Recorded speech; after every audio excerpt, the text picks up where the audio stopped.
গেছিলাম এত বছর। কুমোরটুলিতে কি আছে? মানে আমি যেটা মানে প্যান্ডেল হপিং এর কথা বলছি। প্যান্ডেল দেখেছি তো কালকে ওই সাইডে, হাতিবাগানের সাইডে একটা দেখেছি, নামগুলো আমি ঠিক জানি না। কিন্তু আমরা ঠাকুর কিন্তু এখানেই দেখে নিচ্ছি ফ্লোরে, আমাদের ভীষণ সুন্দর করে প্যান্ডেল করা হচ্ছে, ঠাকুরের মুখ এখানেই ফার্স্ট দেখলাম। তাহলে এখানের পুজো নিয়ে কেমন উত্তেজনা চলছে?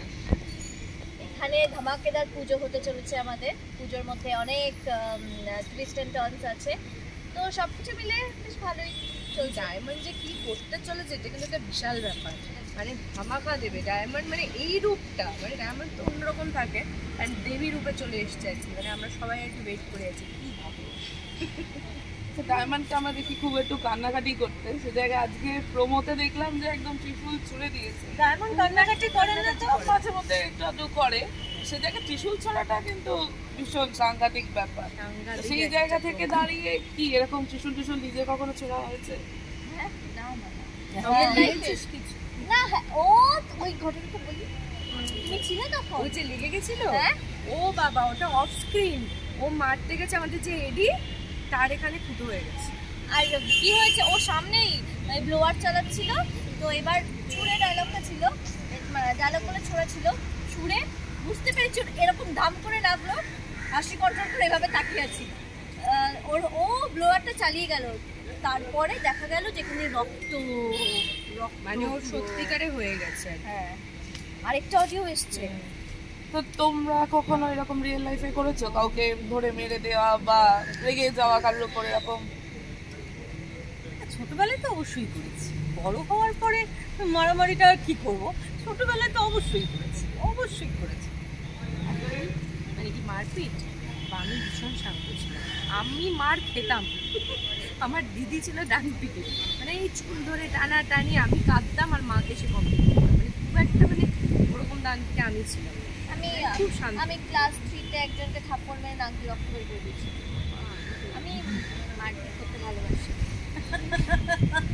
এবার আমরা একটু প্রোমো নিয়ে শুনি। আচ্ছা, তাহলে প্রোমোটা নিয়ে তোমরা একটু কিছু বলো, কি বলবে এরপরে দেখার জন্য অডিয়েন্স? আচ্ছা, প্রোমো তো সবাই দেখেই ফেলেছে আর সবাই বুঝতেও পারছে যে কিছু একটা সাংঘাতিক হতে চলেছে, তো তার জন্য ডায়মন্ড দিদি জিন্দাবাদ কিন্তু প্রত্যেক দিন আপনাদেরকে দেখতেই হবে টিভির পর্দায়। দেবী ধরা পড়বে কিনা এটা একটা রহস্য, মানে আমরা নিজেরাও জানি না, মানে যিনি গল্প দেন আমাদের সুশান্ত দা, মানে তার মাথা থেকে ডেইলি বেরোয়, তো সেও এখনো জানে না যে কি গল্প দেবে, তো মানে আমরা গেস করলেও সেটা ক্লিক হয় না। আমরা নানানজন নানান রকম ভাবতে থাকি, ভাবতে ভাবতে আলটিমেটলি কখন দেখা যায় Change হয়ে যায়, গল্প বানিয়ে ফেলছি, কিন্তু আলটিমেটলি যখন যেটা আসে সেটা আমরা বেশি চমকে যাই যে না এরকম তো ভাবিনি। তো পুজো আছে, পুজোর সাথে খাওয়া দাওয়াও আছে, সেটা কি খাওয়া দাওয়া হচ্ছে না শুধুই পুজো হচ্ছে? খাওয়া দাওয়া ক্যামেরার সামনে হচ্ছে না, আমাদের ঘরের ভেতরে হচ্ছে। আজকেও একটা প্ল্যান ছিল আমাদের খাওয়া দাওয়ার লাঞ্চে, বাট হুট করে ডিরেক্টর ব্রেক দিয়ে দিল, ওই জন্য হলো না। তাহলে একটা বাধা ধরা টাইমিং থাকে দুটোয়, বাট তার আগেই ব্রেক দিয়ে দিয়েছে, তাই অর্ডার করা হয়নি। আচ্ছা, দর্শকদের পুজো নিয়ে কি বলবো? দর্শকদের এবছর পুজো নিয়ে কিছু বলাটা খুব ডিফিকাল্ট, কারণ পুজোটা তো এবছর একটু অন্যরকম ভাবে আসছে, সেই জন্য কি বলবো, আফটার অল মা তো এসছেন, মাকে বরণ করুন, মার কাছে প্রার্থনা করুন সব যেন পৃথিবী আবার আগের মতো শান্ত হয়।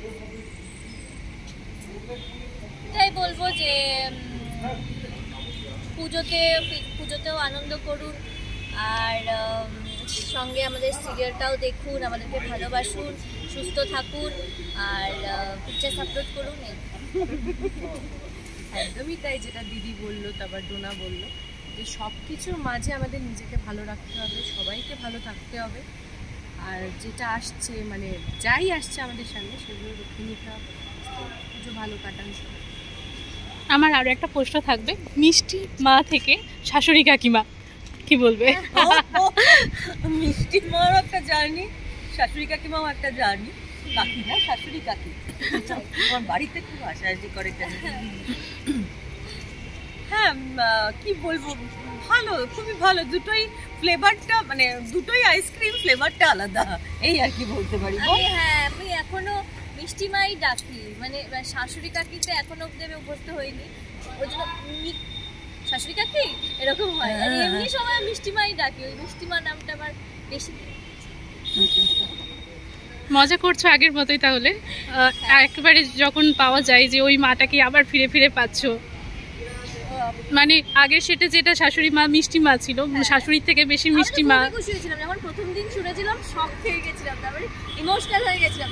এখন দিদির কাছেও কি তাই, একই বৌমাকে আরেও একবার পাওয়া? হ্যাঁ, আমার এরকম অভ্যেস আছে। আমি একই হিরোইনের সাথে 3বার 4বার একই জায়গায় করেছি। যেমন সৈরিতি আছে, সৈরিতির পরে ওর ঢুকলো, সেদিন সেই গল্পটাই করছিলাম যে পরপর মা বা শাশুড়ি বা পরপর মানে একসাথে পরপর 2-3টে প্রজেক্টে হয়ে গেছে। ভালো হয়, একটা কি আন্ডারস্ট্যান্ডিং থাকে। তো আজকালকার মানে যারা নতুন জেনারেশন আসছে, যদিও আমার খুব একটা অসুবিধা হয় না, কিন্তু তাও সকলের মানসিকতা তো এক এক রকম, মানে এক একজনের এক এক রকম। আমি কাউকেই খারাপ বলছি না। এবার প্রত্যেকের সাথেই তো মানিয়ে নিতে হয়। অফ স্ক্রিন একটা রসায়ন যদি ঠিক না থাকে, অন স্ক্রিন সেটাকে দর্শকের কাছে পৌঁছানোটা একটু একটু হলো কঠিন নয়, বলবো না। প্রফেশনাল আমরা নিশ্চয়ই করতে হবে। ঝগড়া হলে কি তার সাথে আমরা কাজ করবো না, তা না, কিন্তু ওটা আরও মিষ্টি হয়। মানে নিজেদের রসায়নটা ঠিক থাকলে তার পরিমাণে যেটা বেরোয় দর্শকের কাছে সেটা আরও মিষ্টি আসছে।